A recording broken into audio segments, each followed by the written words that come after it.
Okay, y'all, so I am trying to recreate this dress right here. Now, I saw the dress on Pinterest or Facebook or something like that, but of course I went back to go look for it and I can't find it.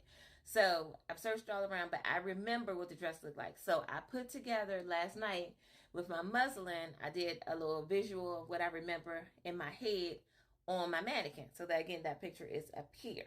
Now, I'm going to be using two patterns to hack this outfit, okay? Because I feel like, why recreate the wheel? Now, could I draw up a pattern and do it? Yes, but why? It's already a pattern already done. So why recreate the wheel when it's already here? So I'm going to be using this pattern right here, Simplicities 9688.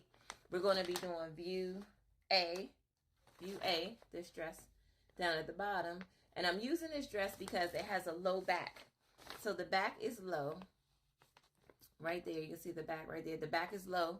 I'm going to have mine come down to the waist. So basically my back, all my back will be out.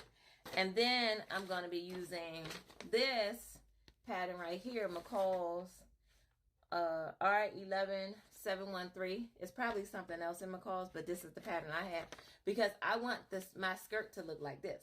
I don't want a straight skirt. I want my skirt to be like this. So let me show you what I'm doing. Okay, so you see that I have the pattern laid out. This is the front of the dress right here. This is the pattern, right?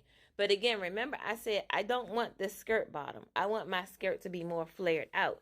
And because I want my skirt to be flared out and because I want it to be nice and even, I want to make sure that all parts fit right. So I'm going to grab the skirt from that McCall's pattern, which is this one right here. Now, this is what you do when you start pattern hacking. I'm going to line it up so you can see. Now, this is the waistband of that skirt from McCall. So we're going to add it right here on the waistband of this pattern. Now, we don't have to worry about, we're just going to put a little weight right there because guess what? It's not going to move. Let's make sure everything lines up nice and neat. This is what you're going to, of course, I'm doing with one hand, y'all, so it's going to be a little harder for me to show you. But, so now that I have my skirt, because again, I want my skirt to flare out.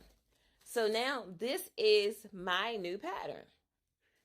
So y'all see I have it laid out on my material. So now this is the new pattern. Now, this is still cut on the fold just like normal. But guess what? Now I'm taking this piece and when I start cutting out my pattern, when I get here, I'm going to cut out this way. And then you know what's going to happen when I get to the bottom part of the pattern? I'm going to show you. Hold up. All right, so when we get to the back pieces, you're going to do the same thing you did for the front pieces.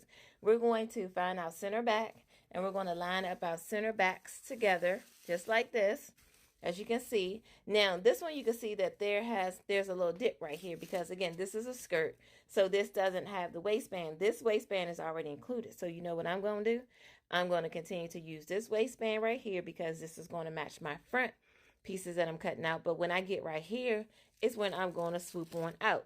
Now, guess what? I'm going to have the same identical sizes for the front skirts and the back skirts. Now, this is how you use what you have and you don't have to recreate the wheel, y'all. Listen, I'm going to tell y'all, I love making clothes. I love being creative and all that stuff. Wait a minute.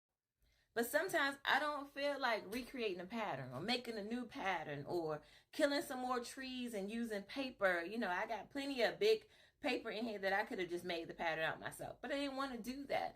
I figured, listen, I've already cut these pattern pieces out. I know exactly how I need them to intertwine. And that is how you can intertwine too. So don't think that when you're pattern hacking that you only have to do it with one pattern. You can use as many patterns as you want to. I'm actually going to be using this pattern. And then, so that's two patterns that I'm using. And I'm also going to be using Berta pattern. Berta 8038. Because this is, the top of it has like a bikini top over this way. So this is the bikini top that I'm using from the Berta pattern. I'm using 3 patterns to make one dress. So do not ever feel like you're using too many patterns when you're doing a pattern hack. That's why it's called a pattern hack. We're going to hack everything and we're going to make it look like we want to. So I hope you all have already subscribed to my YouTube channel because I have these tips and many more tips that I share on there. And plus you get to see the dress when I finish putting it together. So you don't want to miss it. So go ahead and hit that subscribe button. I'll see you all soon. Peace out.